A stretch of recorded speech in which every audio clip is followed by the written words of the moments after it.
ये गीता जी सुनाऊं आपने आज में। और स्वयं भगवान ने ब्रजवासियों की ओछी उपासना छुटाई, इंद्र की भी पूजा बंद करवा दी जो कि देवताओं का राजा था, और फिर कहा कि उस परमात्मा का भजन करा करो भाई। अब नादानों ने फिर वो गोवर्धन पूजन कहला दिए, वो पत्थर कहला दिए, नो इसकी चक्कर काटो। भगवान का तुम गीता जी को इतना अनमोल शास्त्र समझते हो तो भाई इसका अनुसरण भी करा करो बीरा।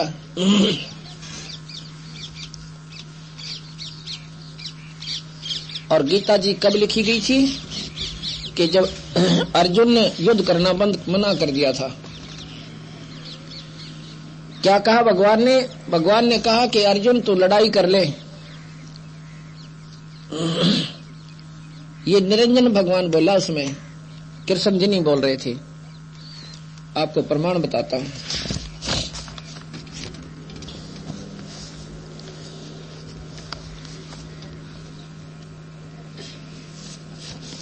उनमें लिखा, उन्होंने बताया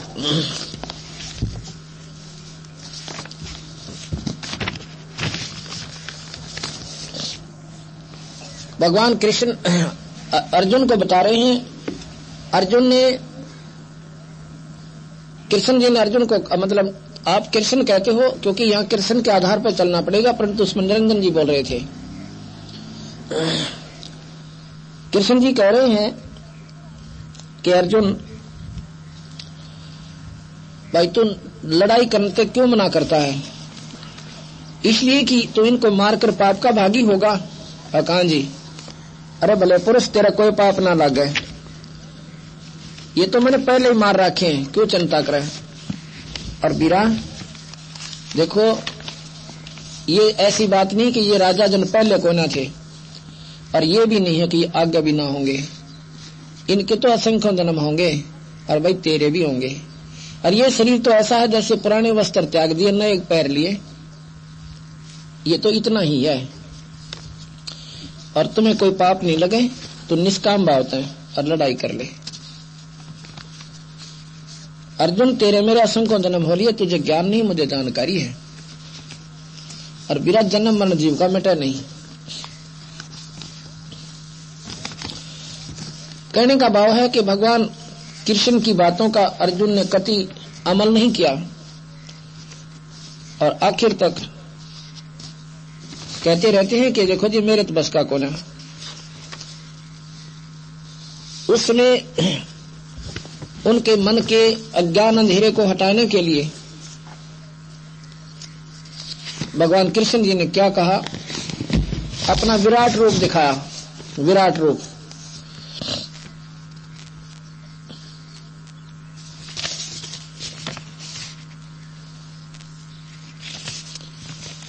विराट रूप दिखाया। उसमें क्या दिखाते हैं कि देख, वो निरंजन ने अपना स्वरूप दिखाया 1000 भुजा वाले भगवान का। 1000 भुजा वाले भगवान का अपना प्रमाण दिया।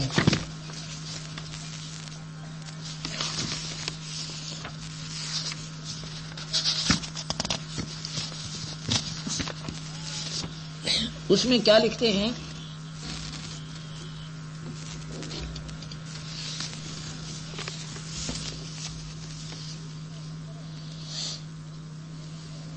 जब कति लड़न से बंद हो नाट जाता है, विराट रूप धारण करते हैं और कहता देख भाई, ये सभी राजा लोग मेरे द्वारा मार दिए गए हैं, अब तू तो ना एक चिंता करा भाई, तुझे कोई पाप नहीं लगेगा, तू एक बार लड़ाई कर ले।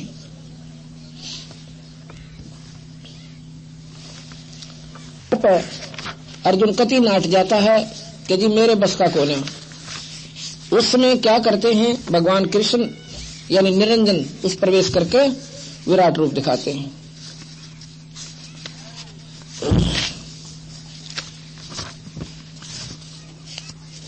अर्जुन भयभीत हो जाता है, इतना डर जाता है कि कांपन लाग जाता है और कहता है भगवान अपने इस स्वरूप ने वापस कर ले, मेरा तो कालजा पाटन हो गया और मुझे डर बहुत लग रहा है।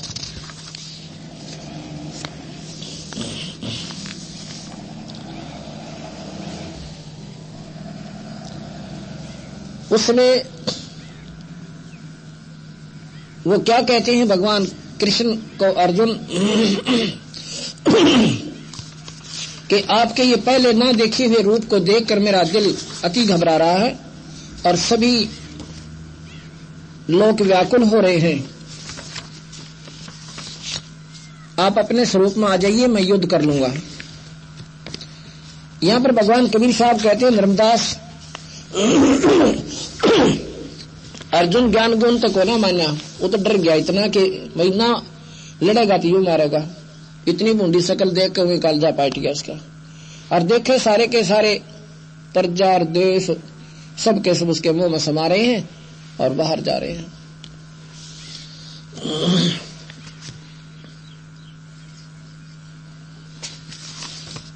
इस पर उसने युद्ध करना स्वीकार कर लिया।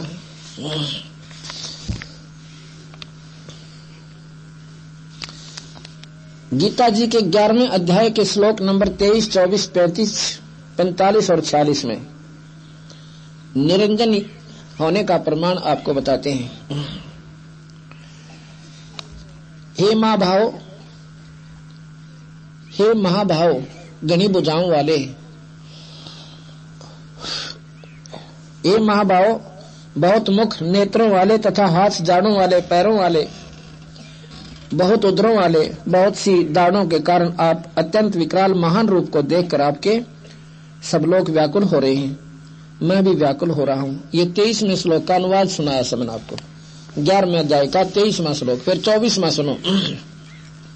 क्योंकि हे विष्णु, आकाश को स्पर्श करने वाले दीप्तिमान अनेक वर्णों से युक्त तथा फैले हुए मुख और प्रकाशमान विशाल नेत्रों से युक्त आपको देखकर मैं भयभीत अंतःकरण वाला धीरज नहीं धर रहा हूं। मुझे शांति नहीं हो रही है, घना डरा हुआ हूं। 35वें श्लोक में संजय बोले, केशव भगवान के इस वचन को सुनकर मुकुटधारी अर्जुन हाथ जोड़कर कांपता हुआ नमस्कार करके फिर भी अत्यंत भयभीत होकर प्रणाम करके भगवान श्री कृष्ण के प्रति गदगद वाणी बोला। क्या बोला?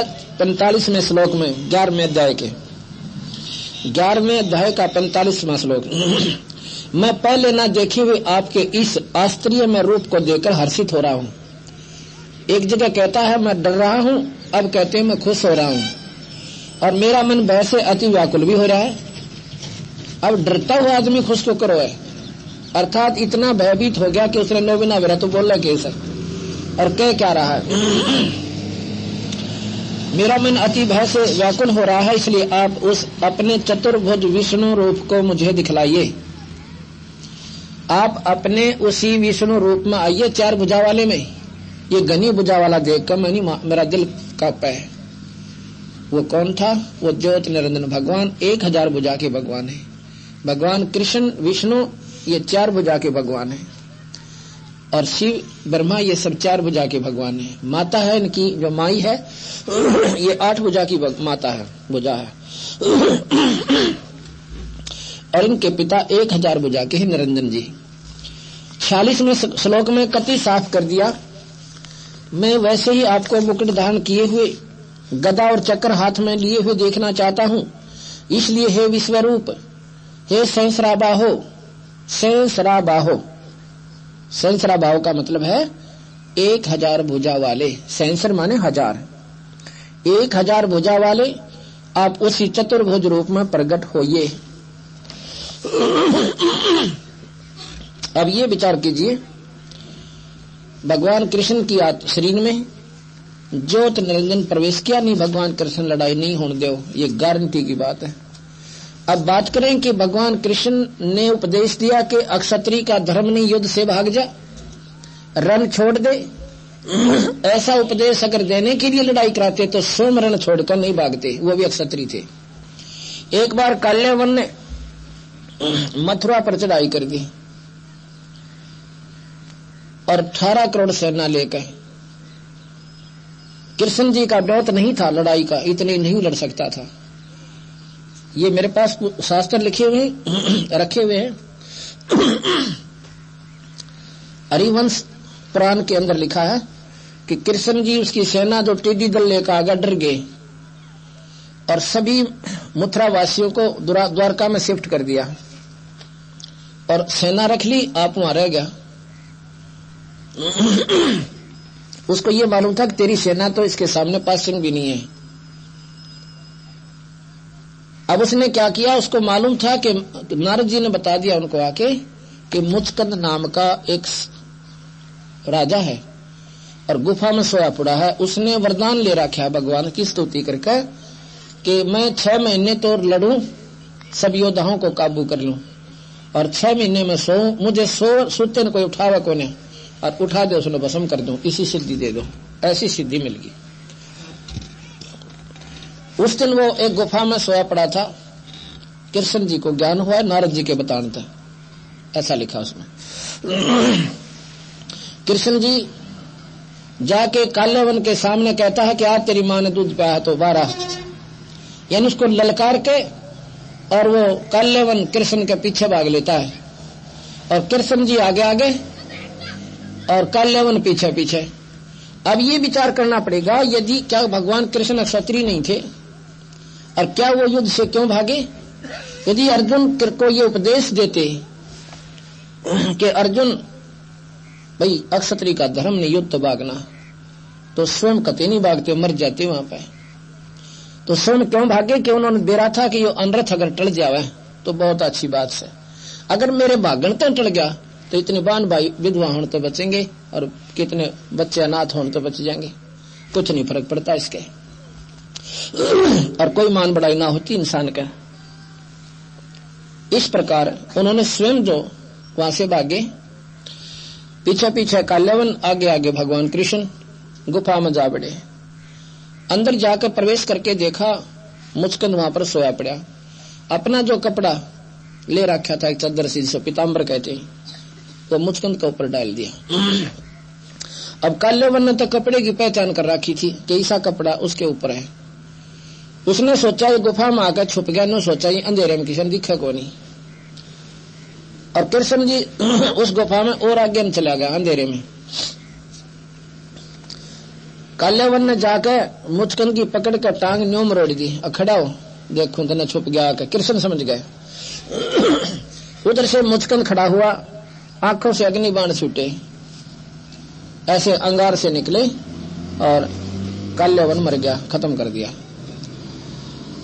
अब कृष्ण जी ने, अब वो तो क्योंकि सूता उठता था, फिर नींद के नशे में उस आशीर्वाद बस फिर खराटे भरने लग गया, सो गया। उसने मार के मुचकंद को, काल्यवन को मुचकंद तो कृष्ण जी ने पकड़ कर उसके हाथ काल्यवन के लाश के और घीस लिया गुफा तो बाहर और लाकर उनकी सेना के सामने पटक दिया। राजा मर जावा तो सेना हाथ अपने हथियार डाल देती है थी, ऐसा नियम था। तो उससे काल्यवन मारा गया, सेना वापस चलेगी और कृष्ण जी अपने द्वारका में आकर रहने लगे। मथुरा भी छोड़ा इन बेवकूफा के डरते कि रोजाना कभी शिशुपाल चढ़ रहा है, कौन जरा सिंह लाठी ठा रहा है, कदे काल्यवन आ गया, इन बेवकूफा का कल को नहीं, मैं क्यों पागल हुआ इनकी गेला। तो वहां त्याग के उसको अपने वहां पर रहने लगे द्वारका में, नई द्वारका बनाकर नगरी समुद्र में। द्वारिका, द्वारिका एक द्वार की नगरी, चारों तरफ समुद्र, 3 तरफ एक रास्ता था उसमें प्रवेश करने का। उस पर भगवान कृष्ण ने सारी सेना को वहां पर डांट दिया कि मान ले को बुद्धि भ्रष्ट आवेगा राजा लड़न की खातर तो यहां से उनका सामना इकट्ठा कर लेंगे, चारों तरफ से आक्रमण होने तो बच जाएंगे। तो वहां पर बाकी समय भगवान कृष्ण ने व्यतीत किया। अब उसके बाद भगवान कृष्ण को क्या संज्ञा दी गई कि बोलो रण छोड़ भगवान की जय। बता, उस भगवान ने तो जो भी कुछ कर दिया उसकी जय, रण छोड़ भगवान की जय। अर्जुन को तो कायर कह रहे हैं, अरसों युद्ध छोड़कर बाज गए फिर भी उसकी जय। भाई युद्ध में बाजे बाजनीय की जय, जितनी की जय बोला करते ही बाजनीय की भी जय। कहने का भाव यह कि हमने ना बेरा, हम फिर उसके ऊपर इतने आश्रित हो गए भगवान कृष्ण पर, वो जो सोले काम करे अर्थ ओले करे उसकी जय बोलनी है बोलनी। क्या बोले हैं, बोलो राधा रमन भगवान की जय। जय इसका हिंदी अनुवाद करूँ तो क्या कौन जाबान बेटिया में या जय बोल रहे उनकी बता इतने बुद्धि भ्रष्ट हो गया हमें मैं बिना बेरा जय किस उद्देश्य से बोल रहे हैं, क्या बोल रहे हैं। अब ये नहीं, अगर भगवान विष्णु की साधना करनी है उनका एक सत्य नाम है, सार नाम है, और वो नाम जब से है जब कृष्ण भी नहीं था राम भी नहीं थे। चलो अब कहा कि भगवान रण छोड़कर भाग गए, युद्ध से भाग गए क्षत्रिय होकर, तो फिर भी बोलो रण छोड़ भगवान की जय। कहने का भाव ये नहीं है कि भगवान की जय ना बोला है, जय अवश्य बोलो, पर उनकी शक्ति को आप कहते हो कि ये सर्वशक्तिमान है। सर्वशक्तिमान का ऊपर कोई असर नहीं होता किसी राजा या हथियार का। अब क्या होता है, धर्मदास आपकी बात आगे चलाते हैं कि महाभारत हो गया, पांडव जीत गए और कौरव हार जाते हैं। अकान जी फिर क्या हुआ, जब राजा युधिष्ठिर को राजगद्दी देने लगे उन्होंने मना कर दिया। युधिष्ठिर नाट गया कि मैं इसे बूढ़े कुकर्म के राज को मैं नहीं करूं, अनर्थ है इसमें।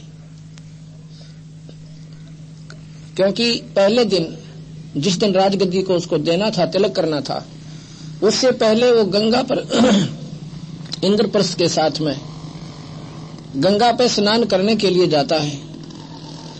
स्नान करके आता है, जाता है तो वहां देखे अपने ही कुल के दुर्योधन, दुशासन और उनके भाइयों की पत्नियां विधवा होकर वहां चूड़ी फोड़ रही थी और हाहाकार कर रही थी और 100 गालियां दे रही थी हमारे को। और वो बच्चे अपने माँ की छाती का चपट चपट कर रो रहे थे अपने बच्चों की खातर, अपने माता पिता, अपने पिता के लिए। कृष्ण जी ने कहा कि युधिष्ठिर अब तुम राजगद्दी को प्राप्त करो, तुम्हारा विजय हुई, राज लो। युधिष्ठिर नाट गया कि भगवान इसे बुंडे पाप के राज ने आपा को नहीं करें। कृष्ण कहने लगा भाई देखो, अगर राजा अब राजगद्दी नहीं प्राप्त करेगा तो कौन करेगा इसको। कहने लगा नहीं जी, इसे अनर्थ के राजनामा को ना करो।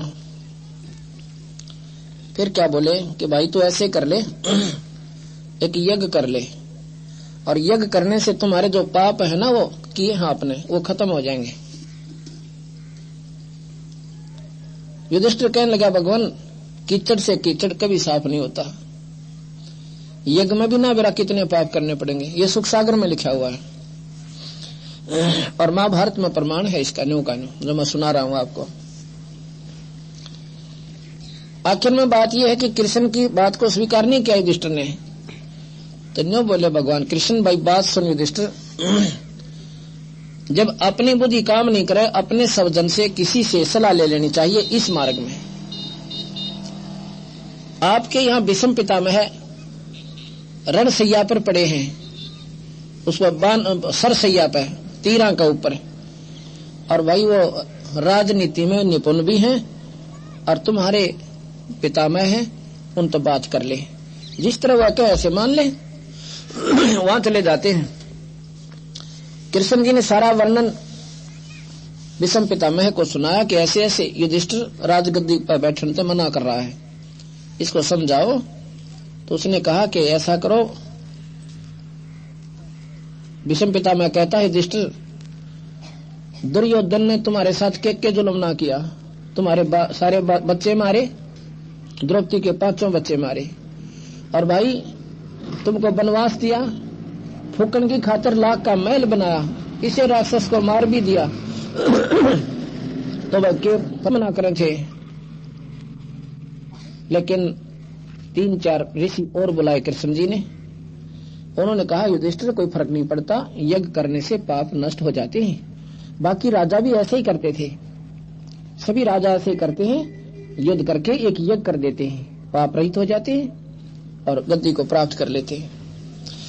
कहने का भाव यह है कि ज्यादा कहने से उन्होंने एक यज्ञ की, यज्ञ करके राजगद्दी पर बैठ गए। उसके बाद कुछ दिनों के बाद युधिष्ठिर को बुरे बुरे स्वप्न धर्मदास आने शुरू होते हैं। रात्रि में बैठकर रोता है और बेचैन हो जाता है। द्रौपदी देखती है। एक दिन देखा कि युधिष्ठिर तो बैठा हुआ है खाट पे, चारपाई पे। उसने पूछा कि क्या बात होगी, आप क्या परेशानी है? युधिष्ठिर बोला कुछ नहीं, आप सो जाइए। अब कहाँ सो अच्छी द्रौपदी, अपना देखेंगी आंख खोल मीच के। आखिर में अगले दिन उसने अब उसके चारों भाइयों को बता दिया कि आपका भैया परेशान है और आपको बताना नहीं चाहता, कोई गुप्त राज इसके हृदय में छेद कर रहा है, परेशान कर रहा है। चारों के चारों पांडव इकट्ठे होकर युधिष्ठिर के पास गए। कहने के भैया एक बात बताना, क्या आप हमें अपना भाई नहीं मानते? वो बोला आपने ये कैसे कह दिया, आप तो मेरे कलेजे की जो है ना कलेजा हो, चारों के चारों, आपने कैसे कह दिया मैं आपको भाई नहीं मान रहा? फिर आप हमें भाई मानते हो तो ये बात छुपा क्यों रखी जो आपको रोजाना परेशान कर रही है? हम आपके दुख में दुखी और सुख में सुखी होने वाले हैं, और आप दुखी हो तो हमें आज से रोटी नहीं खाई जाएगी।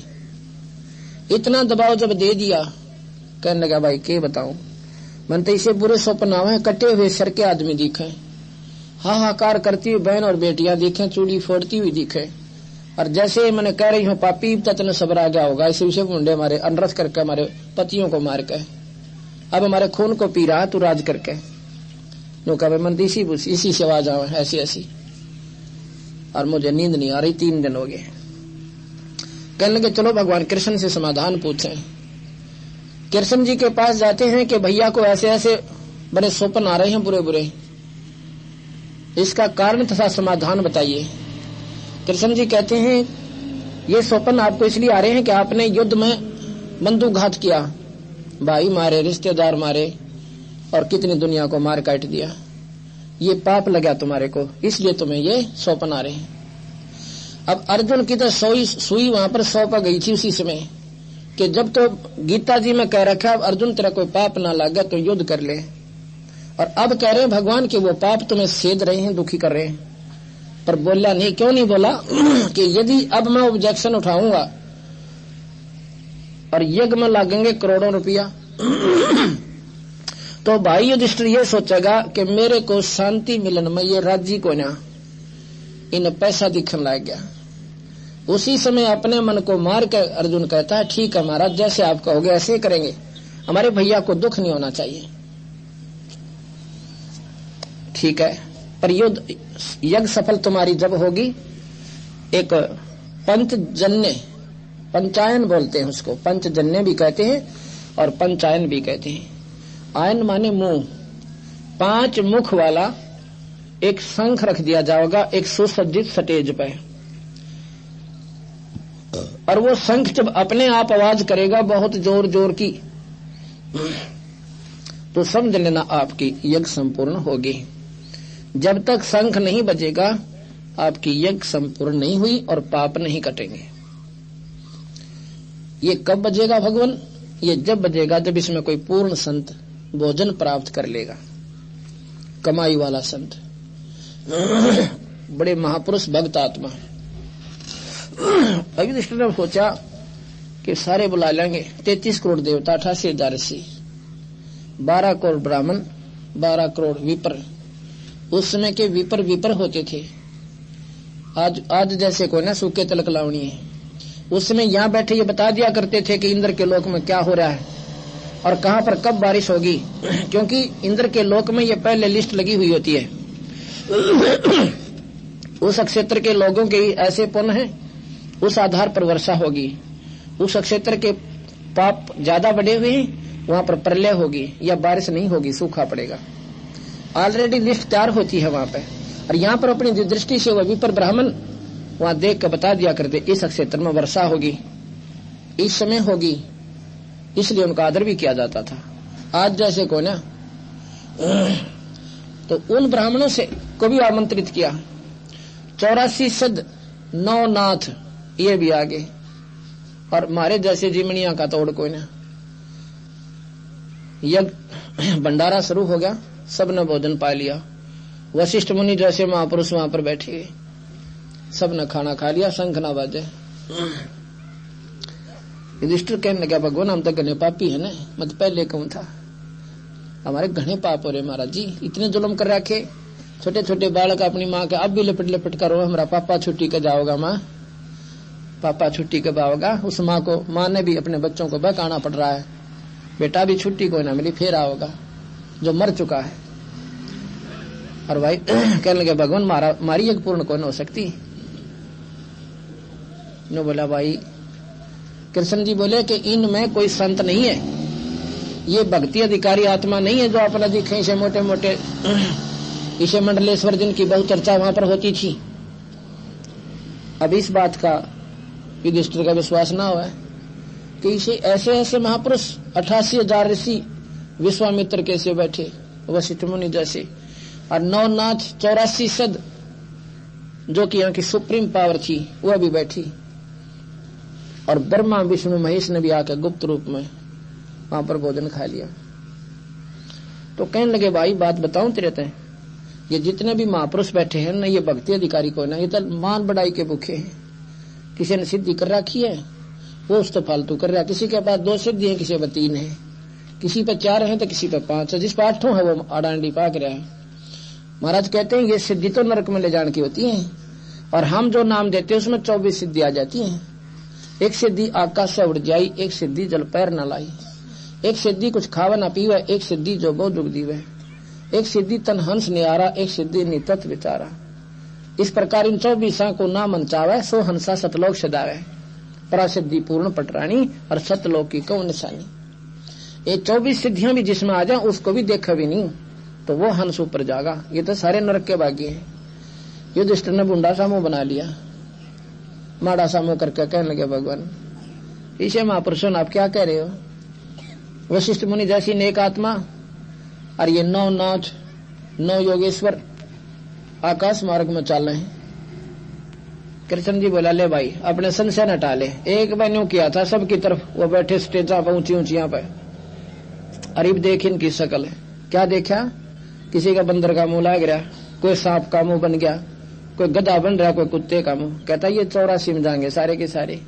गरीबदास जी भी ये कहते हैं कि 33 पर तलब है, कोई बकरा कोई बो के, ये 33 करोड़ देवता भी गधे बनेंगे आखिर में आके, और तब इनको साधना और साधक माने बैठे हो। ये तो अपने शास्त्रों में प्रमाण है, गीता जी में, महाभारत में, और कृष्ण जी ये वचन बोल रहे हैं।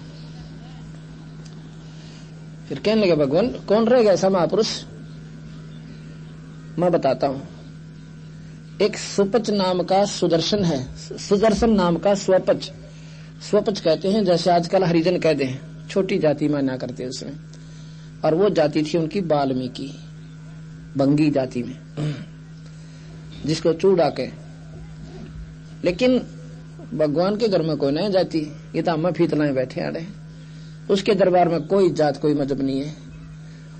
गरीबदास जी कहते हैं, ऊंच नीच इस विध है लोई, और कर्म को कर्म कहाँ दोई। अच्छे काम करनिया, भगवान का नाम लेने वाला, दुष्कर्म से दूर प्राणी। समाज की दृष्टि से तो कितनी नीच उस जाति से संबंधित है जिसको तुम नीच कहते हो।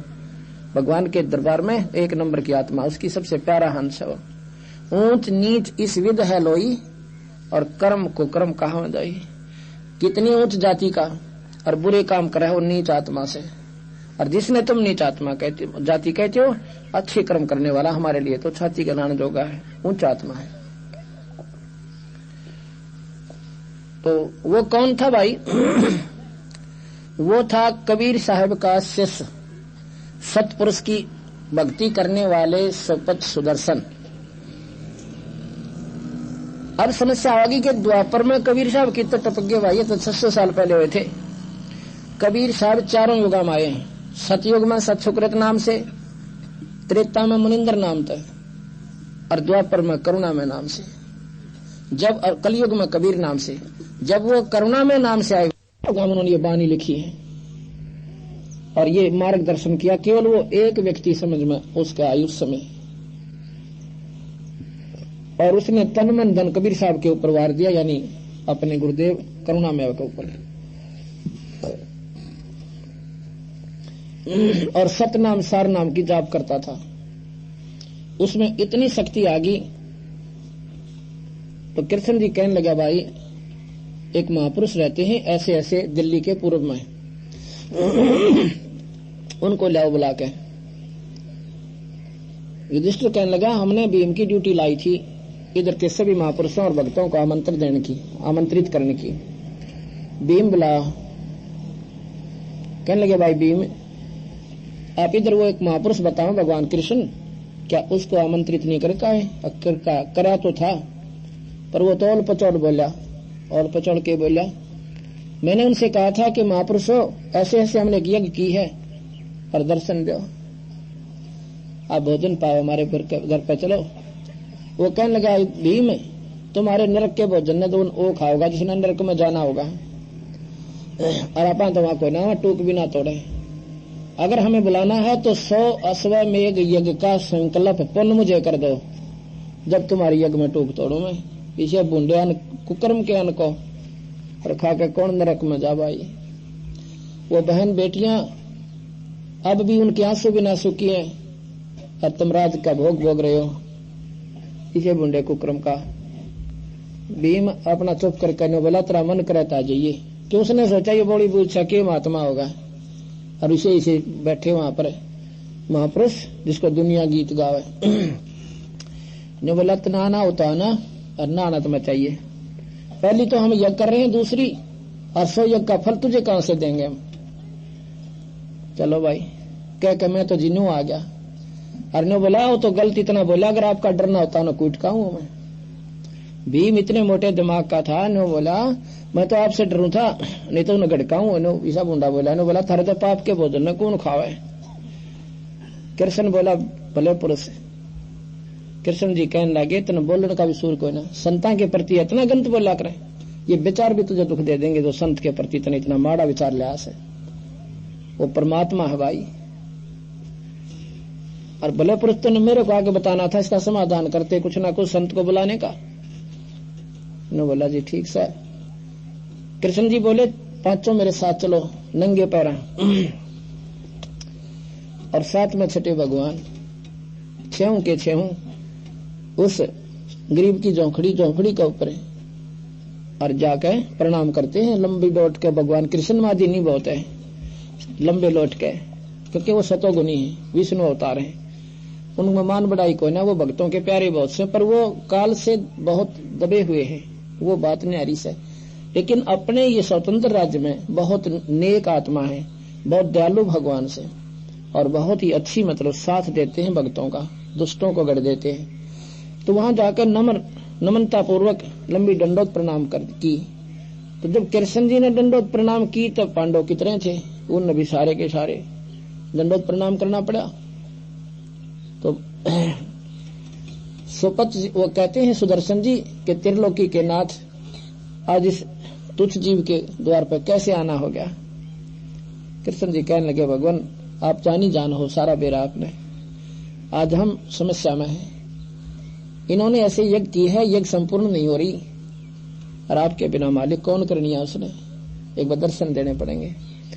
कहने लगा, भाई चल तो मैं पढ़ो, पर मेरी शर्त मैंने इस भगत जी को, क्यों वो भीम जी को विषा ठोड़ा न्योरा पिछड़न में, कि इस भगत जी से मैंने कहा था वो शर्त मेरी पूरी कर दो तब चालो।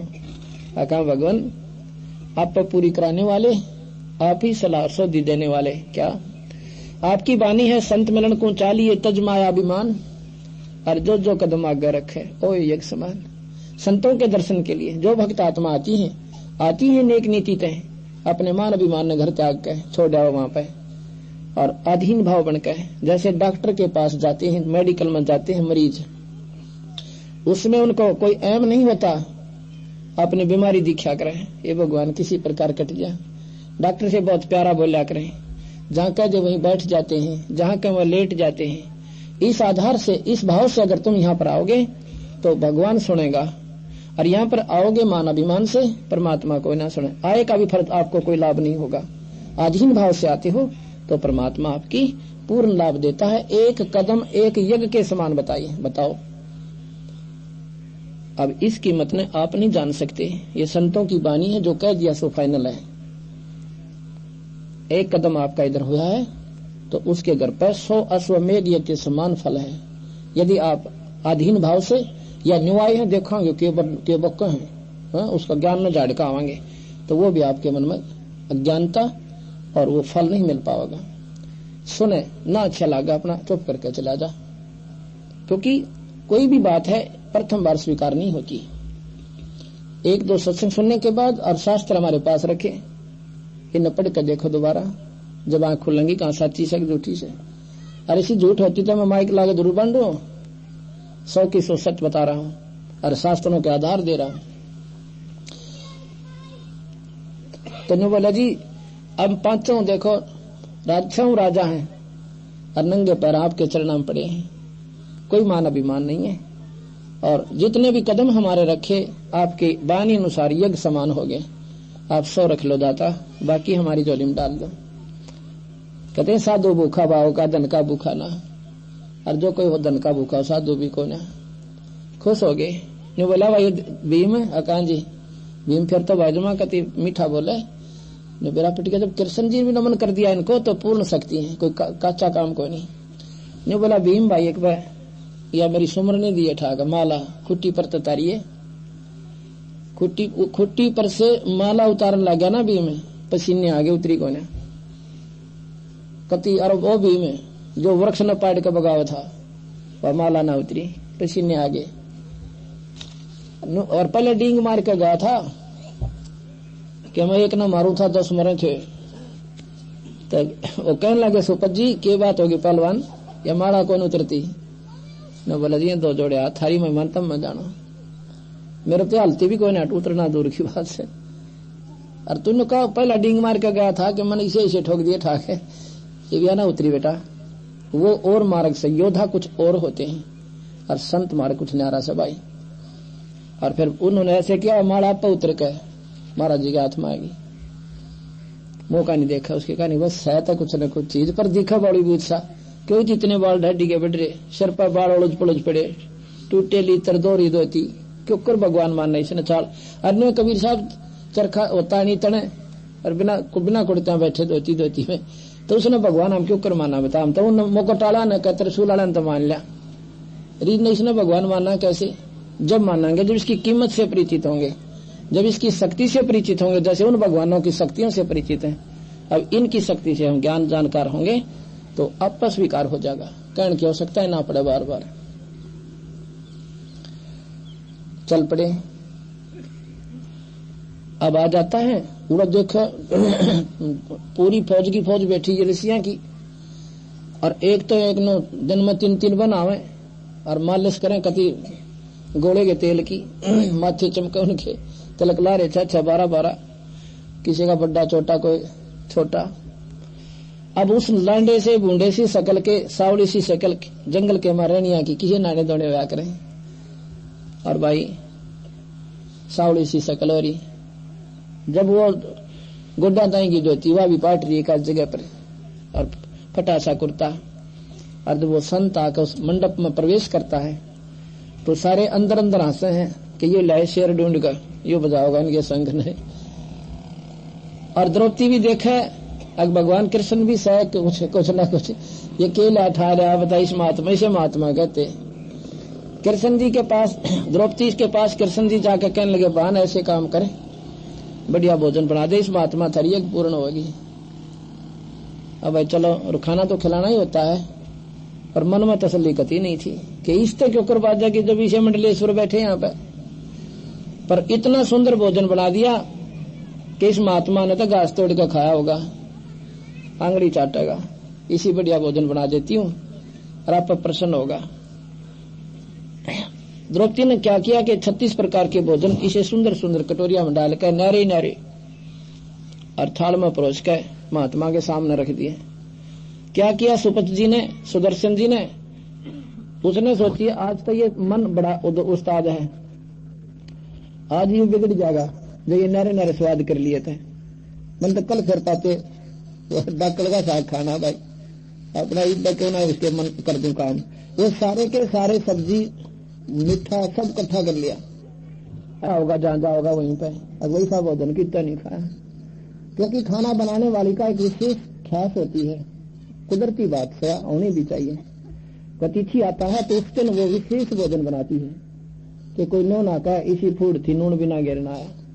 यानी 10 जगह जागा तो नो कहीं बड़े अच्छे घर की लड़की थी, वह बहुत बढ़िया भोजन बना रखा था, सूर वाली थी। और कोई नो कह दे भाई इसमें तो नमक थोड़ा सा है, उसका सारा खून जल जा रहा है बेचारी का। क्यों नून का दिशा हिसाब है, कोई गना खाओ कोई थोड़ा खाओ, यू सेट नहीं हुआ करता। तो उसका नो हो जाकर देख इसने भोजन बिसरा दिया मेरा, तय बता की कमी बन गई सी, मन तो बहुत अच्छा बनाया था, उसका दिल टूटे। तो संत कभी नहीं कहते जो मिल गया खा के और सराह करें वाह बेटी ऐसा भोजन तो हमने कदे देखा है कोई नहीं। उसका मन राजी रहे, प्रसन्न रहे। तो उसने वो इकट्ठा करके खाया। और द्रौपदी ने बोली अपने मन में सोचा है कि सब सीने के में खाने का बिना बेरा बता किसके संग बजाओगा। वो संग संग तो पाछा देखा, पहला तो अपने सराहन की बात देखा थी कि मेरा सराह होगा, पर वो दोनों काम बिगड़ गए। उसने वो खाया, जब मुंह में डाला शंख बजा, दूसरी बार फिर खा, फिर भाग्य बाद बजा, तीसरी बार फिर बजा, 5 बार में वो सारा सामान खा गए महाराज जी, 5 ग्रास किए। और 5 बार वो शंख वहां रखा अपने आप आवाज कर गया। युधिष्ठिर ला गया कूदने, अक महाराज जी हो गया काम, शंख बज गया।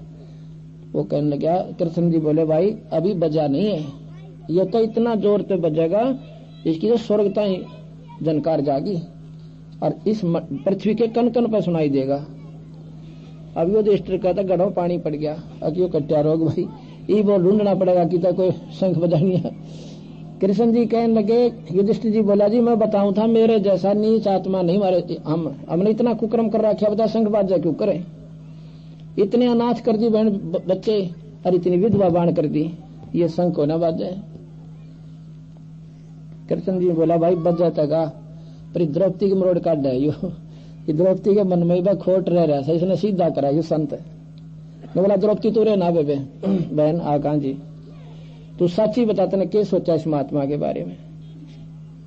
ने बोले जी क्या बताऊं, बस मैं ये मन भी पक्का है, 1 मिनट में करना के सोच जैसे। मैंने ये सोचा कि इस नरभागन इस बूढ़े से ने खाना भी ना आनता, बता किसके संग बजाओगा, कम से कम भोजन तो नारा नारा खा लेता यूं। ने बोला बात सुन ले, कोई भी समागम करवाते हो ना आप, यज्ञ धार्मिक अनुष्ठान करवाते हो, नखरे नहीं करा करते, कोई कैसे खावे अपना खान दे, तो क्या नहीं करते, संतना पाप के बागी होते हो, अपनी मर्जी क्यों, रोटियां तो खानी है अपनी खागी, तुमने देना था अपना परोस दिया, तुम्हारा भाव तुम्हें मिला, इन्हें किसी प्रकार खाओ। और कहते तुमने सोचा ये हलवे पूरी तने खुआ का एहसान कर दिया, इन्होंने एहसान किया तेरे घर पर खाने का। एक संत के जमान का 68 फल तीर्थ के फल बराबर फल होता है, और अपने घर ने सब खा के सोवे, कहते ने सोचा तेरी ये गोई तो ये भूखे सोवे थे, आड़े खाए ना के, अपने घर पर सब आली सूखी खा के सोते हैं, और तने ये के नखरे दिखाएगा, मैंने सा बढ़िया भोजन बना दिया। और 5 का 20 बुंडे से महात्मा के बुंडा दिखाई, 3 लोग इसके बाल के बराबर भी कोई ना। कृष्ण जी कहते हैं ये 3 लोग इस महापुरुष के बाल के बराबर भी कोई ना, और तो इसने बुंडा सा कहे, ये पूर्ण परमात्मा है। अब मरता के ना करता, और कृष्ण जी का हुक्म तो लास्ट एंड फाइनल हो से, पांव पकड़े हाथ जोड़े, हक महाराज जी माफ करियो मुझ पापड़ ने गलती होगी मेरे पे, पांव तो होने लगी, वह धूल भरे पैर जो टूटे टूटे लीतर थे, और उनमें तो धूल जारी चोटी ताई, और वो पैर खुद कृष्ण जी ने और द्रौपदी ने दोनों धोए, धोकर पैर, और द्रौपदी ने बोला पी इसने। द्रौपदी उस चरणामृत को पीने लगी, भगवान कृष्ण ने बोला कि बान आधा मन ने भी दे दिए, इसे महापुरुष का चरणामृत कित कित पावे। आधा द्रौपदी ने पिया, आधा भगवान कृष्ण ने पिया। गरीबदास जी कहते हैं उस चूड़े का चरणामृत लिया वो कृष्ण चंद्र कर तारा, वो कृष्ण भगवान ने उस चूड़े का पान धो के पिए। हमने चूड़ा ला रखा, पर वो परमात्मा की हंस आत्मा थी, वो पूर्ण परमात्मा थी। साहेब तेरी बंदगी से जीव हो जा जगदीश, और अंत कोट ब्रह्मा हो रे अंत कोट हो ईश। इस परमात्मा की भक्ति तो सतपुरुष की भक्ति से ये जीव भी उस परमात्मा के तुल्य हो जाता है उस सार नाम सतनाम की भक्ति के। ज्यों ही उन्हें पिया पानी चरणामृत, वो शंख अखंड बाजा, इतना जोर की आवाज होती है कि काफी दूर तक, स्वर्ग तक उसकी आवाज जाती है। अब क्या होता है, युधिष्ठिर को सौपन आने बंद हो जाते हैं। कुछ दिनों के बाद भगवान कृष्ण के पैर में एक बालिया नाम के धीवर ने, शिकारी ने, और तीर मार दिया। तीर कैसे मारा? भगवान कृष्ण एक वाटिका में घूम रहे थे दोपहर के समय, और घूमते घूमते वहां पर सो जाते हैं। अच्छा, आराम विश्राम के लिए अपनी बिछा के चादर से लेट जाते हैं, और वहां पर अपने पैर के एक पंजे को और दूसरे घुटने पर ऐसे रख लेते हैं, जो पंजा सामने हो जाता है पैर का ऐसे, और उस पंजे में एक पद्म लगा हुआ था भगवान कृष्ण के। वो पद्म इतना चमकीला पदार्थ होता है जैसे रात्रि में बिल्ली की आंख चसा करें। इससे ज्यादा, यानी अगर बंद कमरे में अंधेरे में रख दिया जाए, वो पंजा खुला छोड़ दिया जाए, तो वो पद्म जो है ट्यूब जितना रोशनी कर देता है, इतना चमकीला था। और था वो ऐसा अंडे के समान गोल गोल सा यहाँ पंजे में, और फिट था ऐसे जैसे खाल वहां खिला रखी, ऐसे भगवान के वहां पर पद्म था।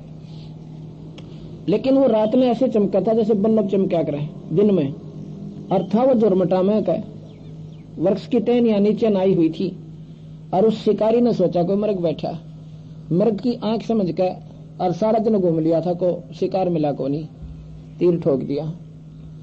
अब मृग से इसके आसपास तो होगा, कसारे ठोक्या, वो पंजे में जाला गया। लागते भगवान तड़फन लग गया।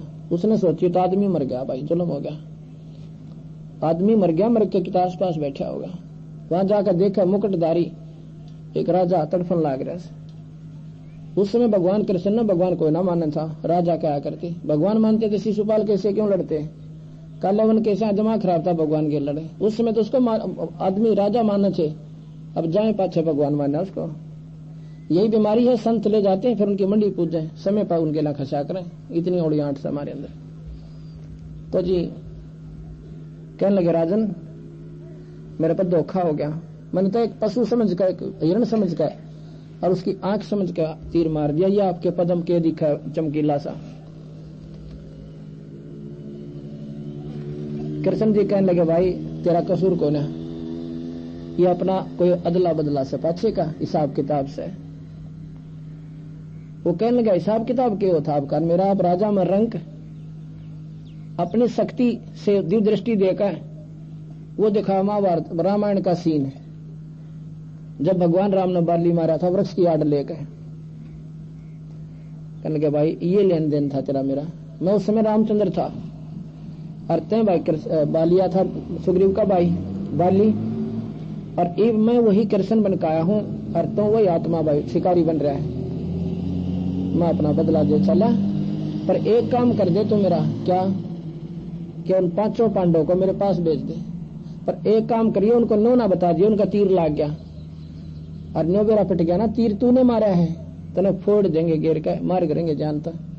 तो एक बार न्यू कह दिए कि तुझे भगवान कृष्ण अति याद कर रहे हैं और उनका कोई तकलीफ है, और उस वाटिका में लेटे हुए, और न्यू कह के पाछा फिर कहना देखिए भाग जाइए। अच्छा जी, उनको पूर्ण विवरण देकर कि ऐसे ऐसे भगवान कृष्ण आपत्ति में है, उनका कोई चोट लगी हुई है, आपको याद कर रहे हैं, अति शीघ्र जाओ। 5 के 5 भागे गए। वहां जाके भीम अर्जुन कहते हैं, भगवान आपको किसने घायल कर दिया? उस नीच का एक बार मुझे पता बता दे, उसके परिवार तक खत्म कर दें, ये कर दें।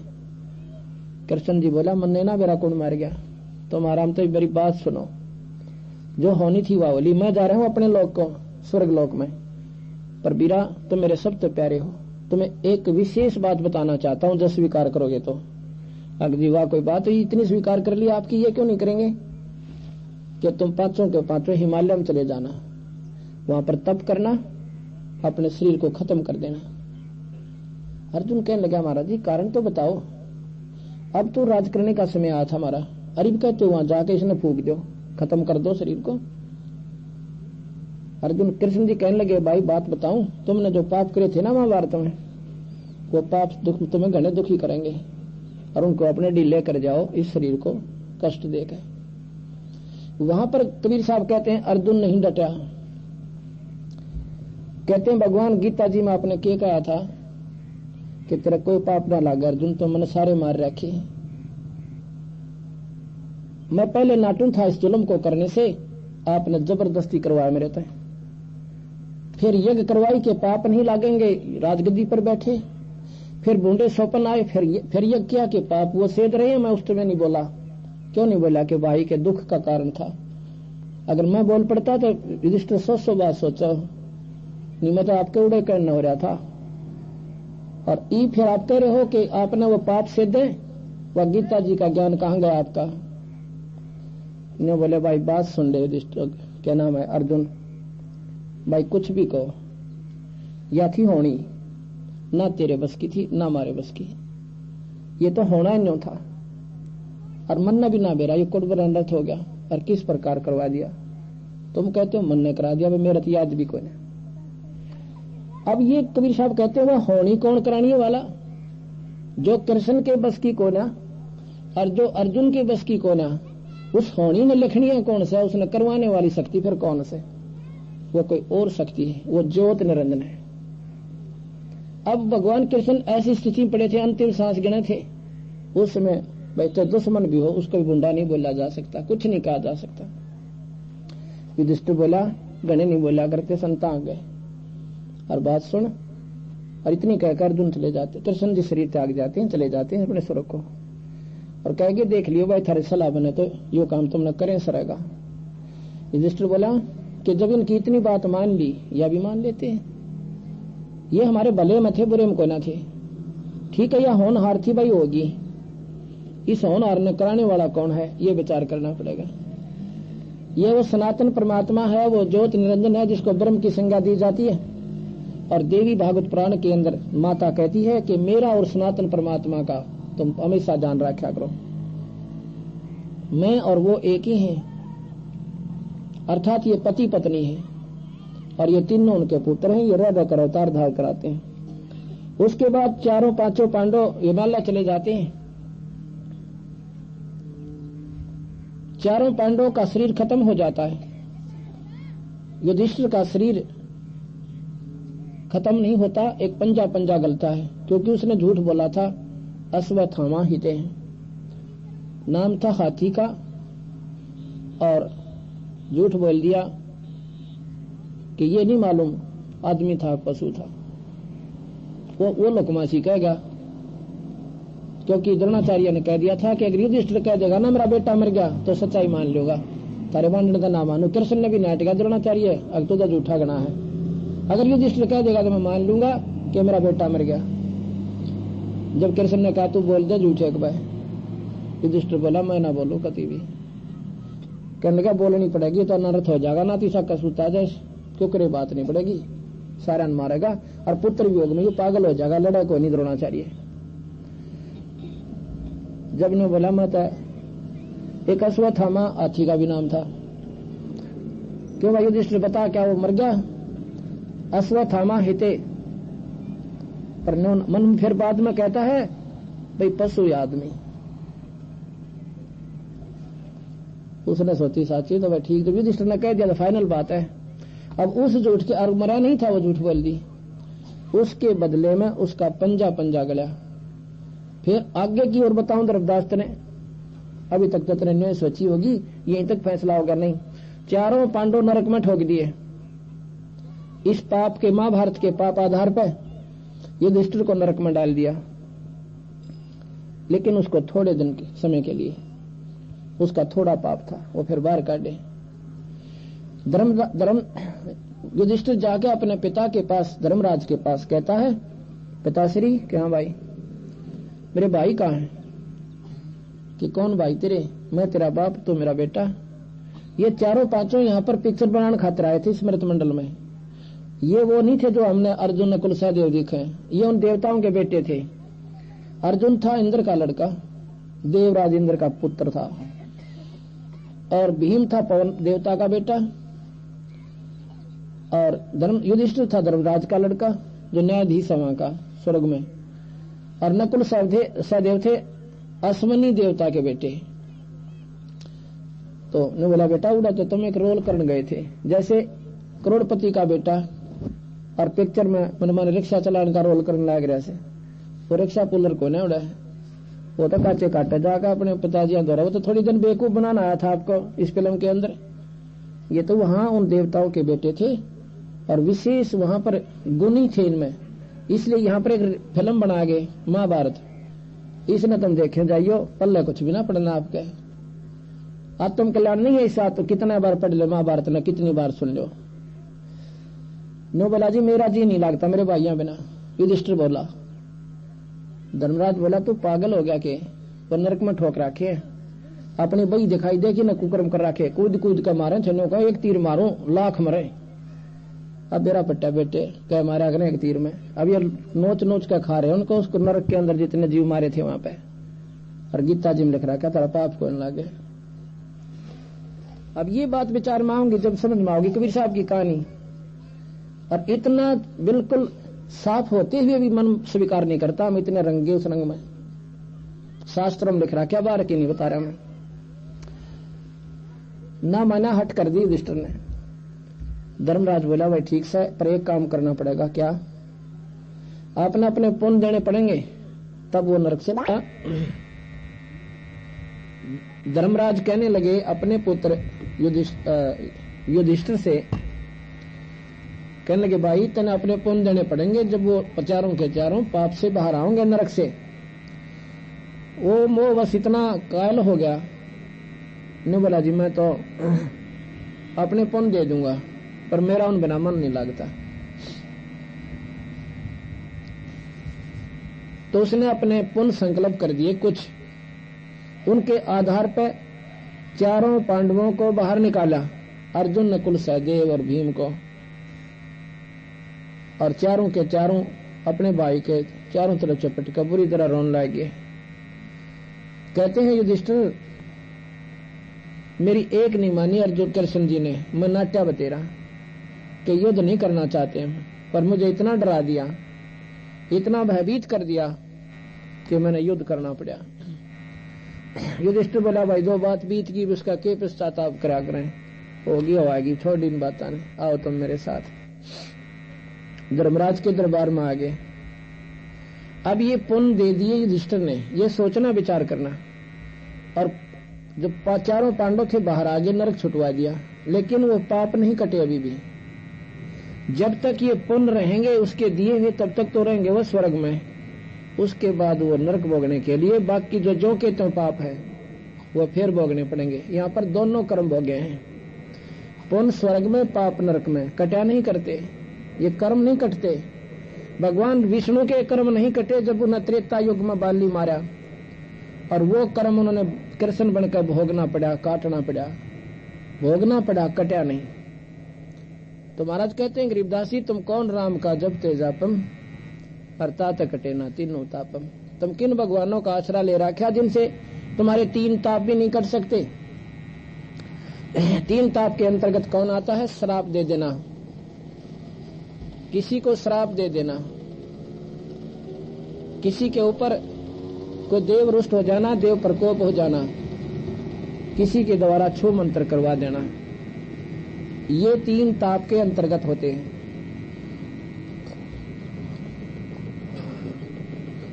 अब भगवान कृष्ण अपने श्राप को भी नहीं काट सकते, भगवान विष्णु, तो दूसरे के क्यों कर काटेंगे? कैसे? एक बार नारद जी को अभिमान हो गया कि मैंने माया जीत ली, अब मैं काबू माऊं को ना। अपने पिता ब्रह्मा के पास गया, पिताजी मैंने माया को जीत लिया, अरे कोई ना, इस पंगे पांचों में कोई ना शादी करवाऊं